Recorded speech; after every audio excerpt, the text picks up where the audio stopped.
Tasha's the one that's supposed to be in here making this beef stew. I know you've never seen me cook meat.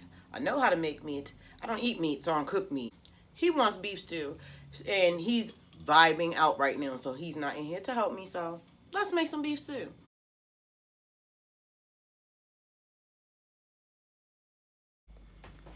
Now, every culture has their own way to make it. I grew up with a black mom making it a certain way. Then I married into a Hungarian family and they made it a certain way. So I'm going to combine both ways and make it my own way. Before I start cooking, I like to prep my kitchen. It stays pretty much clean all the time. Every time the kids use it, I come in here and clean it. I do a deep clean 2-3 times a day. I'm one of them. For my mental health, I need my house to be spotless. So I like to just wipe everything down, make sure all the dishes are washed, and start to gather my ingredients. I need to have everything organized. And so also I'll put my seasoning mix together ahead of time. I don't like having to grab all my seasonings and just shake, shake, shake. I kind of want to take my time and carefully choose the salt and herbs that I'm putting in my food, because this is intentional cooking and intentional eating, okay? We use food to heal ourselves from the inside out. Good food is good medicine.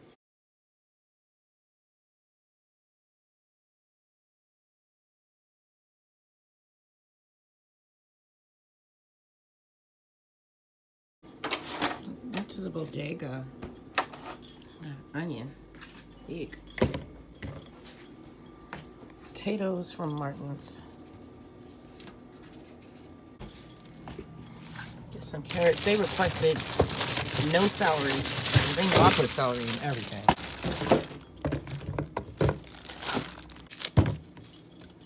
Let's rinse our vegetables.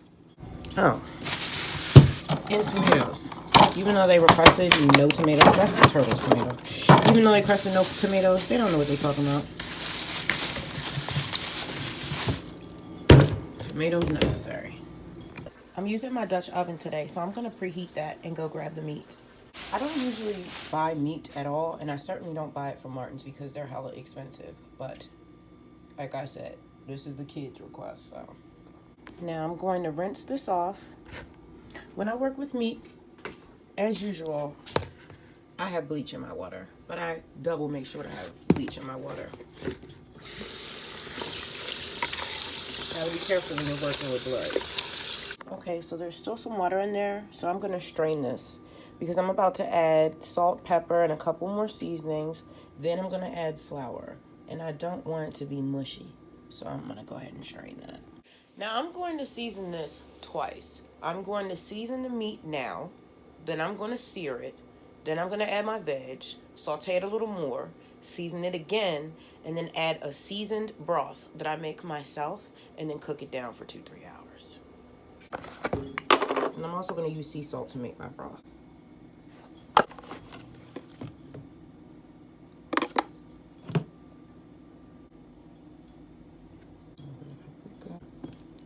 Tiny bit.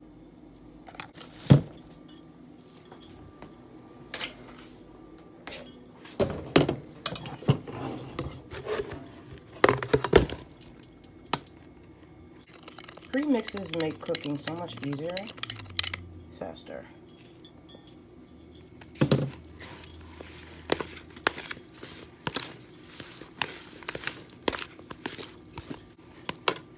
gonna go ahead and add a little bit of oil. I have some hemp oil I wanted to use.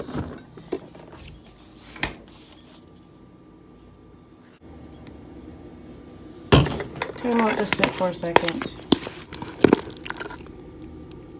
Alright. I have to use my sense of smell since I don't eat meat. A little bit of oil in the pan. This is where we're going to put our beef chunks. Oh, please don't let me forget to put the flour in that meat before we put it in the pan. We're going to cut our vegetables up now, okay?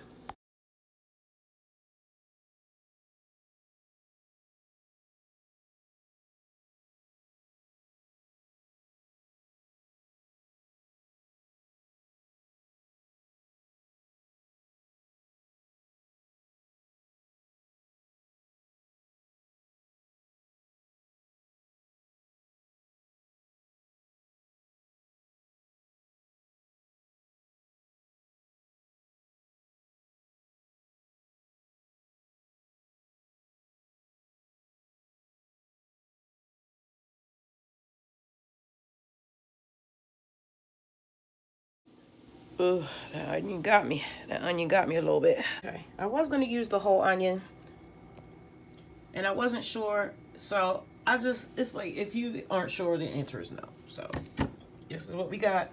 Let's put this flour. Ooh, my eyes are closed right now. I can't see. All right, let's put a little bit of flour on here and put this in our oil. I don't know if you can tell, but I decided not to use that other carrot because Roger don't really like carrots all like that. And I don't want his experience to be messed up. So I just substituted another potato. He loves potatoes. Adding this flour is going to help thicken up our beef stew. The flour, I'm using whole wheat flour right now. Plus the starch from the potatoes will make the stew thick. So we shouldn't have to add any more later, but if we do, we'll just make a quick slurry, which is just flour and water, and you can use that to thicken up your soups if it's a little watery. Just want to, oh, you see this from this onion. I just want to char the outside. We don't want to cook it all the way through. So I had it on a medium, but I'm going to put it on like a 4. And this is what's going to lock in the moisture because we don't want dry meat inside of our beef stew.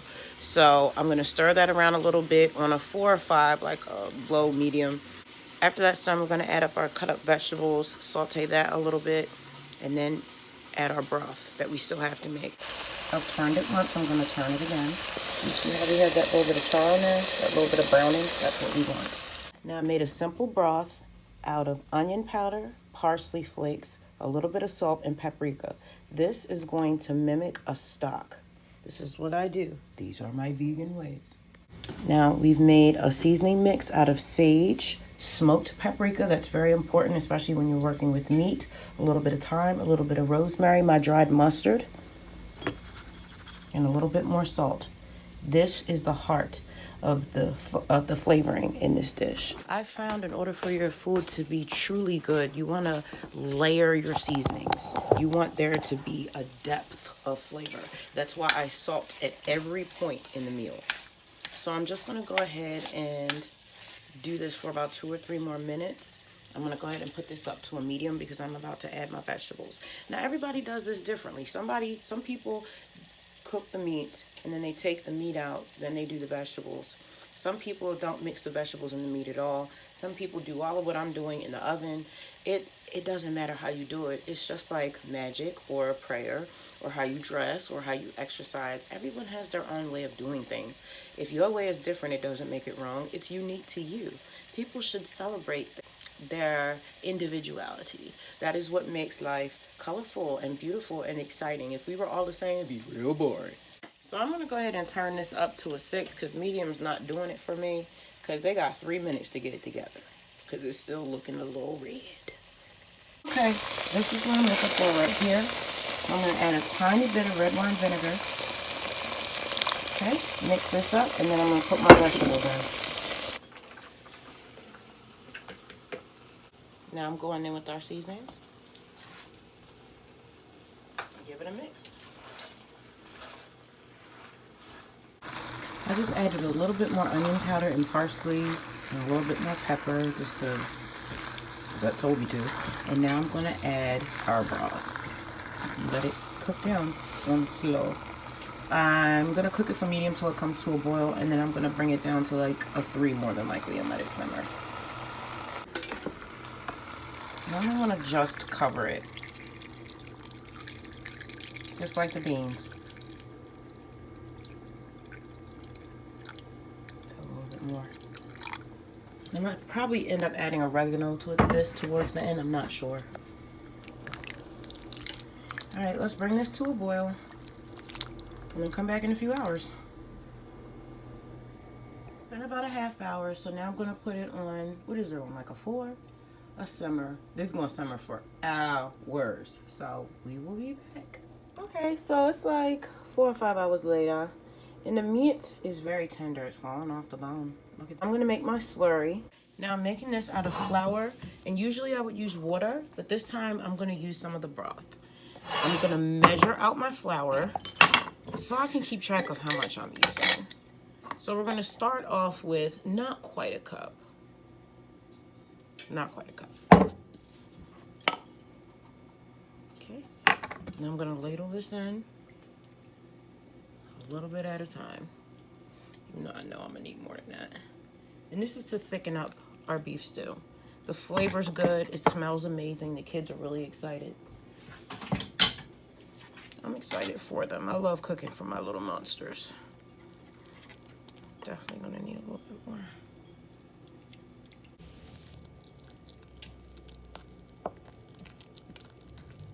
That is getting hot. That was not well thought out. I still have some more broth from earlier. I'm going to use that if I need any more liquid. Because this is, I put this in glass and this is hot. Hot, hot. Still making the slurry.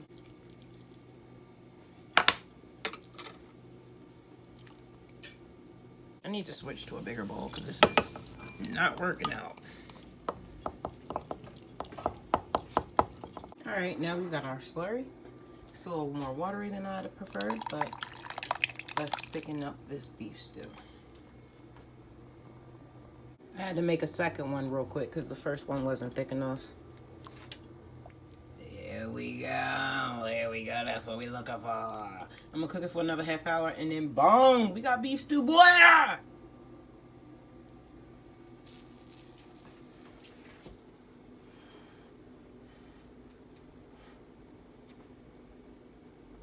Yeah, it's good. Okay. That's a wing, y'all. So I'm going to keep cooking this all night, but this is what we ended up with. Added a little bit more salt. That was a win. He's so ungrateful talking about something. You not really a vegan. You stuck your finger in there to see if it had enough salt. I'm so sick of him. This is why you don't cook for Geminis. Talking about some, oh, well, when grandmommy made it, she put it in the oven. Like, which grandmother? Because you have several of them. What are you talking about? Like, this boy get on my nerves. Like, this is exactly why. Thank you for joining me at Fury World today. If you're interested in checking out my music, it's available under my artist name, The Fury of Abyss, on all music streaming platforms worldwide. What do you think of this recipe? I have not made meat in so long, and I'm not about to start either, especially not for no ungrateful ass air signs. I love you. I'll catch you in the next episode. Peace.